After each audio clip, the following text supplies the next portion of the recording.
Assalamualaikum warahmatullahi wabarakatuh. Halo Sobat Misteri Sunyi Mencekam. Mudah-mudahan Anda masih tetap setia bersama kami, channel yang setiap hari selalu menyuguhkan cerita-cerita misteri menarik. Dan kesempatan kali ini kami sudah menyiapkan sebuah kisah misteri yang berjudul Sosok Gaib Pendamping Raga Manusia. Bakri adalah anak yang masih sekolah menengah ke atas. Hidupnya masih wajar seperti anak yang lainnya. Kegemarannya bermusik. Waktu itu, dia sedang berkunjung ke rumah kakeknya yang berada di Banyuwangi. Lama juga dia tidak menjenguk nenek dan kakeknya di sana. Entah mengapa, beberapa minggu ini Bakri sering sekali bangun di tengah malam. Dia selalu bangun di jam 2 pas. Tidak mengerti mengapa hal itu bisa terjadi. Bakri selalu heran karena sudah hampir 3 minggu dirinya bangun di jam yang sama. Dirinya sudah mencoba berbicara terkait kondisinya tersebut kepada ayah dan ibunya. Namun, ayahnya hanya berpikir bahwa Bakri hanya sedang lelah dan banyak pikiran di sekolah, tugas pelajaran, pertemanan, dan lain-lainnya. Sementara itu, Bakri tetap tenang dan tidak membesarkan masalah itu. Hanya saja Bakri sedikit kesal dengan dirinya yang selalu bangun jam 2 pagi. Saat itu, Bakri sedang berada di lapangan sekolahnya. Dirinya terdiam dan melihat kanan dan kiri, seperti orang bingung. Bakri heran mengapa hatinya gelisah terus-menerus. Apa yang akan terjadi saat itu dia masih bingung. Akhirnya dia pergi ke kantin. Dia membeli minum dan mencoba untuk menyegarkan tubuh dan pikirannya kembali. Kemudian Bakri sengaja menatap ke langit. Entah tiba-tiba sebuah bayangan seseorang yang akan kecelakaan muncul di dalam pikirannya. Di dalam pikirannya terlintas wajah Neno, teman sekelasnya. Bakri dengan sekuat tenaga berlari dan menuju ke kelas. Di sana terlihat Neno yang sedang berbincang santai dengan teman-temannya.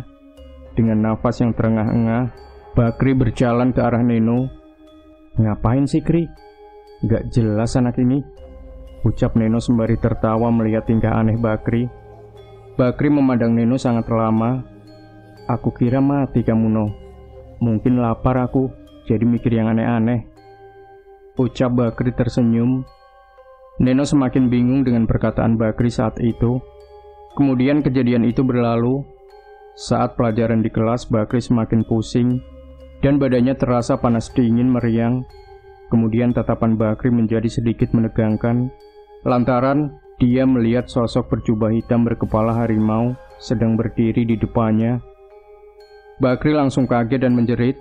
Teman-temannya spontan langsung menoleh kepadanya.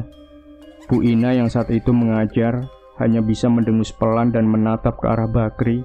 Bakri hanya bisa terdiam. Waktu pulang telah tiba. Bakri menggendong tas hitamnya dan keluar dari pagar sekolah. Pundaknya sangat berat sekali entah kenapa. Sosok berjubah tadi juga tiba-tiba muncul dan mengagetkan dirinya. Saat dirinya sedang asik berjalan santai, tiba-tiba dari belakang dirinya didorong sesuatu yang sangat kuat. Ternyata sosok berjubah tadi yang berjalan cepat dan menghantam sebagian badannya dan berjalan cepat ke depan. Bersamaan dengan itu, terdengar suara buah. Sesuatu yang menghantam sangat keras. Bakri menoleh dan melihat ke belakang. Alangkah terkejutnya saat melihat kepala Neno yang tersenyum ke arah Bakri. Bakri semakin terkejut lantaran kecelakaan tersebut membuat tubuh Neno sebagian rusak dan hancur, hanya menyisakan bagian kepala yang masih utuh. Bakri pulang dengan menyisakan duka yang mendalam. Neno meninggal di tempat. Ibunya yang melihat Bakri lesu sangat khawatir dan menanyainya. "Kamu kenapa, Le? Kok wajahnya pucat sekali?" tanya ibunya khawatir. Bakri hanya melihat ibunya dengan wajah yang sedih. "Tadi Nino kecelakaan, Bu, sepulang sekolah. Kecelakaan di depan gerbang. Aku tidak bisa menolongnya," jelas Bakri kepada ibunya. Ibunya kaget mendengar kabar tersebut. Dia langsung mengambilkan segelas air putih dan menyuruh Bakri untuk minum. Ketika Bakri sedang sholat maghrib, saat sujud terakhir dia mendengar seseorang yang ikut sholat di belakangnya. Bakri hanya membatin dan konsentrasi dengan sholatnya. Hingga selesai sholat, Bakri mendengar suara lelaki berkata amin di belakangnya. Bakri langsung menoleh, namun tidak ada seseorang di belakangnya selain dirinya. Astagfirullah. Kalau kamu setan dan niat mengganggu, aku mohon ganggu yang lain, jangan aku. Bakri berbicara sendiri di kamarnya, namun mustahil jika dirinya mendengar balasan akan penjelasannya tersebut.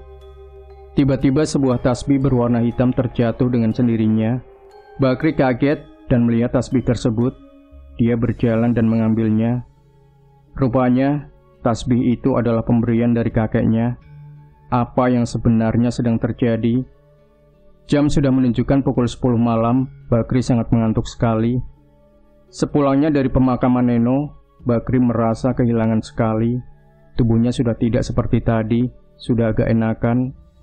Dia kemudian merebahkan tubuh dan tertidur. Bakri bermimpi bahwa dirinya sedang terbangun dan melihat dirinya sedang tidur di kasur. Bakri semakin ketakutan karena dirinya melihat tubuhnya sedang tidur. Bakri menghela nafas panjang dan wush, angin datang pelan membawa kabar bahwa sesuatu sedang datang. Kamu orang baik, Den. Saya mau ikut kamu. Seseorang berkata di telinga Bakri. Bakri lantas menoleh dan ternyata yang dilihatnya adalah sosok tadi. Anehnya, kakeknya berada di samping sosok tersebut. Bakri langsung terbangun dari tidurnya. Dia bernafas kencang dan menyalakan lampu meja kamarnya. Dia melihat jam dan menunjukkan pukul 2 dini hari. Ya Allah, ada apa ini? Apa yang sedang terjadi? Ucap Bakri yang melempar tubuhnya lagi ke kasur. 1 bulan lebih Bakri bangun berulang-ulang di jam yang sama. Masih belum ada penjelasan dan jawaban dari semua ini. Hingga saat dirinya selesai sekolah, ayahnya menelpon untuk segera pulang. Terdapat kabar bahwa kakeknya sudah sakit parah dan mereka harus segera menjenguknya. Sesampainya di rumah kakek dan neneknya, Bakri melihat kakeknya yang sudah tak berdaya. Dirinya sangat sayang sekali dengan kakeknya. Firman, kakak Bakri tidak bisa ikut menyusul mereka lantaran sibuknya pekerjaan yang sedang dijalani di ibu kota. Bakri ingin tidur, kondisi kakeknya mulai tenang, tidak seperti sebelumnya yang gelisah. Sekarang sudah cukup tenang. Ketika hendak tidur, dirinya menutup pintu kamar kakek. Tiba-tiba terdengar suara orang mengaji dari dalam kamar sang kakek. Bakri menyipitkan mata dan selingat-selinguk tidak jelas.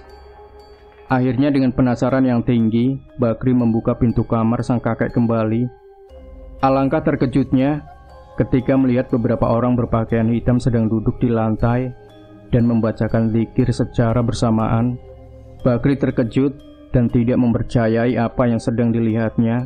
Siapa orang-orang itu? Dari mana datangnya?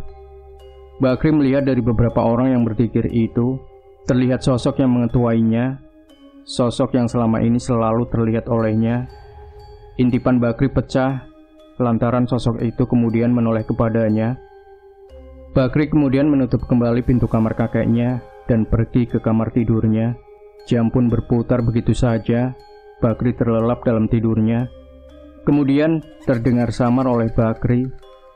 Den, sholat. Suara tanpa raga. Seketika Bakri terbangun dan melihat jam ternyata masih sama jam 2 pagi. Karena sudah terlanjur bangun, Bakri kemudian sholat tahajud. Saat itu dirinya sholat sangat khusyuk sekali, tenang dan ikhlas. Dia berdoa agar kakeknya segera sembuh dan Allah segera mengangkat penyakitnya. Hingga pada saat itu, tepat 40 hari, Bakri terbangun di jam yang sama. Suara teriakan dan tangisan terdengar olehnya. Kakeknya meninggal jam 2:30 pagi. Duka yang mendalam menyelimuti keluarganya. Sepeninggal kakeknya, Bakri semakin mengerti bahwa sosok yang mengikutinya adalah hodam leluhur yang memang akan selalu diwariskan turun-temurun hingga anak cucunya kelak. Hal ini tidak membuat Bakri berpikir bahwa dirinya terganggu, malah dirinya bersyukur telah diberi kelebihan seperti ini, dan sampai sekarang hal itu dipergunakan untuk kebaikan. Demikian Sobat Misteri Sunyi Mencekam, tinggalkan komentar Anda, like, share video ini, subscribe channel Sunyi Mencekam, dan nantikan kembali cerita-cerita misteri terbaru dari kami. Wassalamualaikum warahmatullahi wabarakatuh.